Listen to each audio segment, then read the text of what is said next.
We're back with the book of Revelation, Revelation 12. It's a good thing to understand what's going on in the Old Testament. There's yards of prophecy in the Old Testament that has come across into the New Testament, and but in order to understand the things that are in the New Testament, you got to understand what's in the Old Testament, because things like Daniel, prophecies made in the Old Testament are carried out into the New Testament. Prophecies made like the coming of Christ. A lot of people were looking forward to a Messiah, but somehow or another they were looking for a Messiah who would come and push all the Romans out of their country. It just didn't work out that way. They were looking for a king, and they found him, but they were looking for somebody to come with a sword and beat up on the Romans and other peoples that are attacking Israel. Didn't work out that way. So you got to understand what's going on and not feed things into it. A lot has been fed into this chapter, such as, and there appeared in the great wonder in the heaven a woman clothed with the sun and the moon under her feet, and upon her head a crown of 12 stars. There's a lot of dissension about who this woman is. A lot of people say that this woman is Mary. Some people say this woman is Eve. Some say this woman is Israel, or has something going from all three.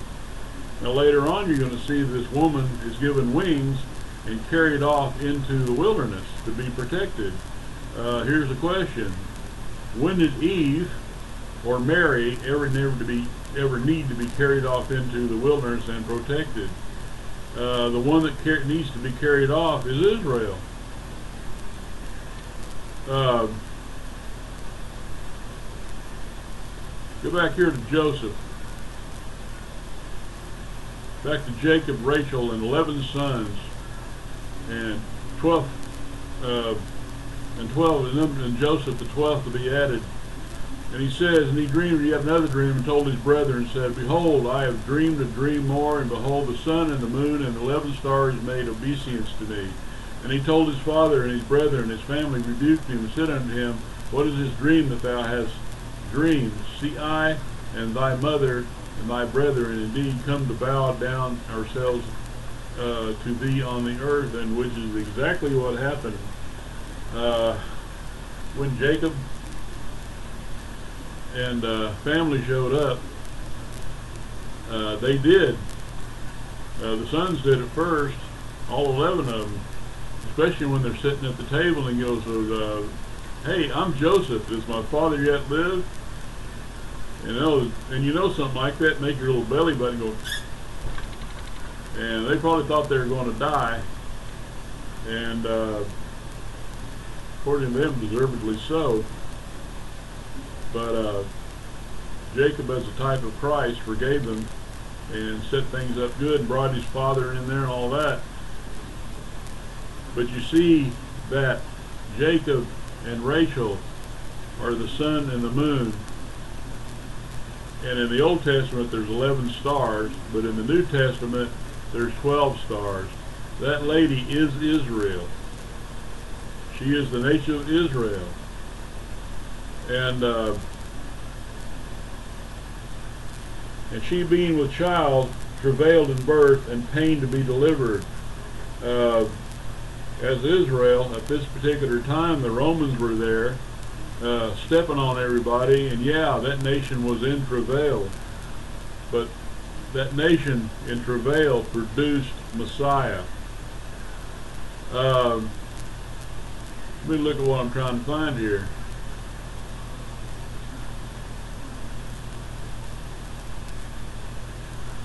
Okay, I'm going to something in Isaiah 66:7. Behold, she travailed, she brought forth before her pain came. She was delivered as a man-child. Who hath heard such a thing? Who hath seen such things? Shall the earth be made to bring forth in one day, or shall a nation be born at once? For as soon as Zion travailed, she brought forth her children. First of all, it talked about bringing forth a man-child. later on it talked about bringing forth her children. It brought on Christ and those were born again, the children. It will talk about Israel as a wife. And I'm going to read you a few verses. Micah 5:5. Now gather thyself in troops, O daughter of troops. He hath laid siege against us, and shall smite the judge of Israel with a rod upon the cheek. And thou, Bethlehem Ephratah, though thou be little among the nations of Judah, yet out of thee shall come forth unto me that is the ruler of Israel, whose going forth have been from of old, from everlasting.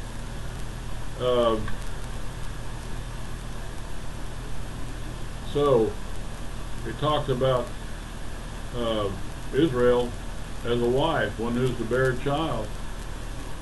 And there are several places. You can dig them up. You Google them up.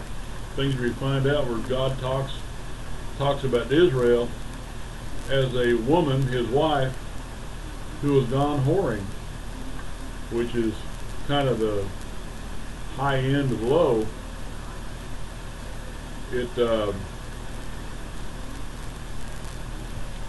doesn't say speak well of a nation to get that low when you said you've gone whoring after other things, but they had it several times and they paid for it, but they're back in where the place they're at.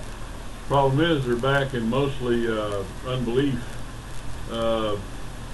There are a number of Messianic Jews there in Israel. A lot of people are being born again, but as far as most of the people in Israel, the Bible is just a book, a doorstop. But later on it'll show you that these people, as we read before in chapter 11, start believing, and 12. Anyway, the woman in this book is Israel. Out of Judah came Messiah. And there appeared another wonder in heaven. And behold, a great red dragon. Now I think you understand who this dragon is. We're talking Satan here. We're talking about the nastiness of his existence. How careless he is about humans. He doesn't care anything about human beings. He doesn't care whether you live or die. He'd prefer that you died and bust hell wide open, because he knows that he wants to take as many as he can. You can skip that if you like, by believing. And his tail, and having 7 heads and 10 horns and 7 crowns upon his heads. Remember the beast we talked about back in the book of Daniel? What this is a composite beast. This is putting all those beasts together. That's where you get these 7 heads and 10 horns and 7 crowns upon his heads. Now, I did a lot of research, and in chapter 17 it's going to explain further who these 7 heads are with crowns. But they're every country on this earth, or every what's the word I'm searching for? Empire that has ever done Israel harm. And I got a list here for you, which is one of several lists, but it makes more sense to me than anything else. There's Babylon, Persia, Greece, the 4-headed leopard. Persia was the bear. Babylon was the lion. Then there's Syria, Egypt, and Rome. And out of the Rome, one of the 2 legs, there's the Ottoman Empire of Turkey, which spread all over the Middle East. Later on there's going to be an 8th empire, but it'll be very, very short. It'll be the Antichrist taking over planet Earth, but his empire will be short-lived, like 7 years. But we'll get into that in chapter 17 when we get there. So those are the 10, the 7 heads and 10 with wearing diadems, crowns. 10 horns and 7 crowns upon his head. So it denotes leadership with those 7 crowns on the 7 heads. But the 10 horns, a lot of people have taken the new, there'll be a new Rome, a revived Roman Empire. It is almost complete save one country, and that being Turkey. It is the European Union. All those countries, to a country, was part of the old Roman Empire, and it is back save one country. As soon as Turkey crawls into it, I can say things are pretty much going to cascade down to the end, down toward what's in Revelation. That's thus saith Casey, but I'm not alone in that view, which is good, because if you can blame me, you can blame everybody else, and I won't quite feel the sting. But let me tell you, talks about, a lot of people talk about the new Roman Empire being divided into 10 nations. That's a idea that's been bounced around for a couple of 100 years now, or at least as far as people have been trying to decipher what's in Revelation. But I can tell you this is what I believe. This doesn't make it so, but it's what I believe, because it's something that has just come along recently. The United Nations has a program called Agenda 21, and they have divided the earth into 10 nations. Each one of those horns talking about power. So we talk about horns in the prophetic things, we're talking about power. And it will be Antichrist over the entire earth, but he will be ruling this 10 nations. And the United Nations, which in and of itself is a really big oxymoron. When has the United Nations ever been united? They get united in something every once in a while, but it's a very rare thing. More or less, it's the Islamic Union of Planet Earth is situated there in New York. Oh, I've been thinking here lately they ought to run them out of there and rent the space out for something useful, because of what they're doing there has never been that useful. Anyway, I'm thinking it's the Agenda 21 situation, where they'll divide the entire earth into 10 nations. North, South, and Central America are part of one nation. You can look it up on the net. They're not proud. They will talk all about it. In fact, they're proud of the whole idea. And this dragon is Satan. He said his tail drew the third part of the stars of heaven and did cast them into the earth, and the dragon stood before the woman. Now, you remember when Satan said, I'm going to put my throne above the Most High, they did battle on that one, and a third of the angels fell with him. Now, these angels and Satan both, up to this time, are fully capable of walking around in heaven. You saw the book of Job where it says, where you been? He says, I've been walking to and fro and up and down the earth. And he's standing in heaven before God, and he's bragging, I can bring Job down. And he said, yeah, you go ahead and do that.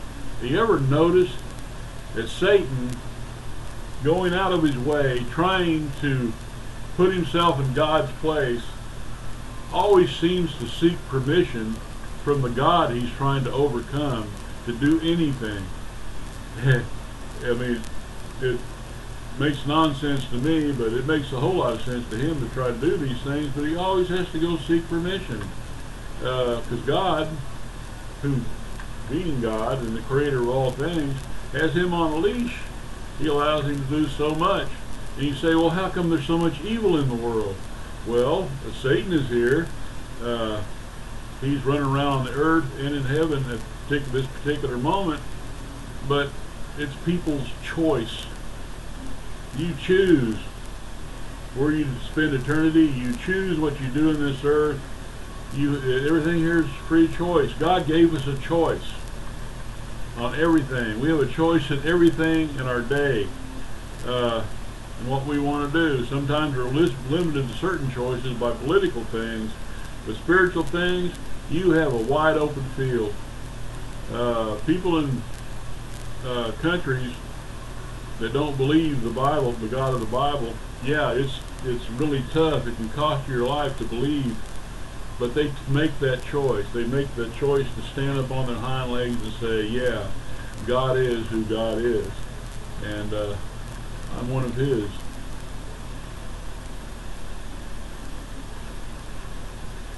Oh, one more small proof for the woman being Israel.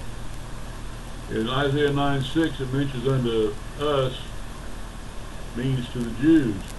Now, back there in 11, talked about the doors opening in heaven, and you saw the Ark of the Covenant sitting in the temple in heaven. It's distinctively an Old Testament flavor. Now, when this was written by Isaiah, it was not written toward anybody else but the Jews. It says, for unto us a child is born, unto us is the Jews. And the government shall be on his shoulder, and his name shall be called Wonderful Counselor, the Mighty God, the Everlasting Father, the Prince of Peace. So understand that the us are the Jews, but those who are born again are now Jews grafted in. So I can say, without fear of too much contradiction, that that Son was given unto us as well. That's Gentiles. And he drew the third part of the stars of heaven, and he cast them into the earth. And the dragon stood before the woman which is ready to be delivered, for to devour her child as soon as it was born. And she brought forth a man-child, that being Christ, who was to rule all nations with a rod of iron. It's strength. A rod is used to measure. A lot of times we were talking about measuring the temple, or measuring people, seeing how people measure up. Just seeing how far the kingdom goes, what's in it,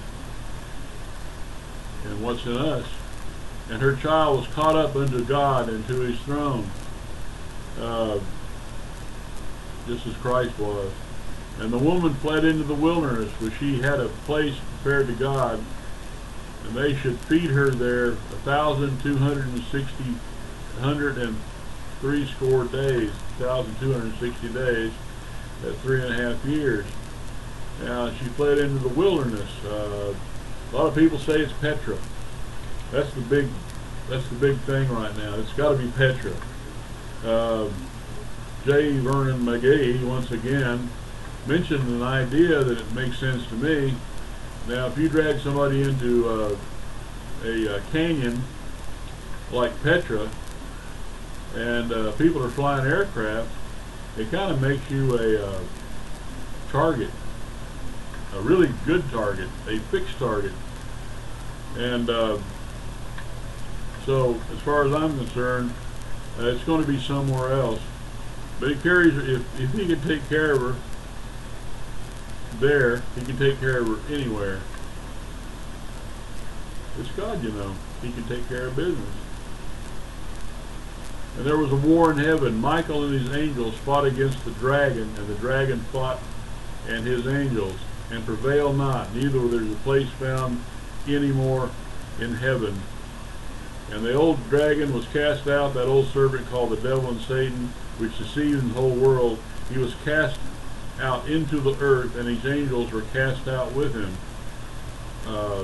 which did not make him happy. And I heard a loud voice saying in heaven, now has come salvation, the strength, and the kingdom of our God, and the power of his Christ. For the accuser of our brethren is cast down, which accused them before our God day and night. Right now, this hasn't happened. Satan can still go back and forth, and his angels, his fallen angels, the demons, are still free to move around. And every day, they're up there accusing you, born-again believer, of all the things that you might pull off in a day. Every thought and deed. You can't read your mind, but everything that you do. But understand, every time he accuses you before the Father, the Father says, well, he's mine. Yeah, he's mine. Yeah, you did this. He's mine. He used Job to prove to him that he wasn't God. There never could be. Once again, Satan asked permission to do what he did, and God gave him permission, but still Job stuck to his guns. He stood up. He said, though he slay me, still will I praise him. So he was a man of God. Yeah, he had problems, but then again, we all do. And they overcame him by the blood of the Lamb and the word of their testimony, and they loved not their lives unto the death. Therefore rejoice, ye heavens, and ye that dwell in them. Woe to the inhabitants of the earth and of the sea, for the devil is come down unto you, having great wrath, because he knoweth that he hath but a short time. He knows he's lost. He's lost the battle. He's toast. And it totally bent out of shape in a way that the mind of man can't get around. And you think it's bad before on earth with everything that was going on. We're talking about the noise and the lightning and everything else that describes the tribulation period. Now Satan joins them. And we're gone from the frying pan into the fire. And to the woman were given 2 wings of a great eagle, that he might fly into the wilderness unto her place, where she is nourished for a time and times and half a time from the face of the serpent. It also mentions things about Israel being, I